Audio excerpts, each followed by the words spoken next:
மதுரை மாவட்டத்தினுடைய தேர்தல் அதிகாரியாக என்ன நியமிக்கிறாங்க. எப்படி இந்த இதில் சொல்லுவாங்களே துரசிங்கம் உங்களை இப்போ டிசியாக நியமிக்கிறேன் அப்படின்னு நியமிக்கிறேங்கிற மாதிரி தேர்தல் அதிகாரியாக போட்டாங்க மதுரை டிஸ்ட்ரிக்ட்டுக்கு. தேர்தல் எலெக்ஷன் கமிஷன்லையா?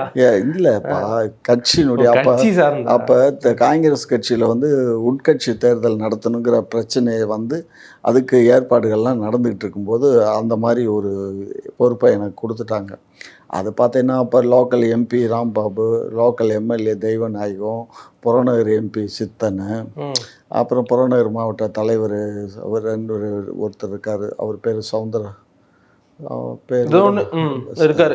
அவர் இவங்க 4 பேரும் சேர்ந்து டெய்லி பத்திரிக்கை ப்ரெஸ் மீட்டு தான் எல்லாம் அவங்களுக்குள்ளே பேசிப்பாங்களா? ப்ரெஸ்ஸில் வரும். என்னை பற்றி திட்டுவாங்க. நேற்று வரை வந்து திமுகவில் இருந்தார், இன்றைக்கி எப்படி தேர்தல் அதிகாரியாக போட்டிருக்கு, இவருக்கு என்ன காங்கிரஸ் கட்சியை பற்றி என்ன தெரியும், இவர் எப்படி பண்ணலாம் வைக்கலாம் அப்படின்னு வாழப்பாடி ராமூர்த்தியை கிளின்னு கிழிச்சிருவாங்க. அவங்கெல்லாம் மூப்பனார் குரூப்பு. நாங்கள் இந்த ஊர் போட்டது வந்து வாழப்பாடி குரூப்பு. பெரிய இஷ்யூ ஆச்சு.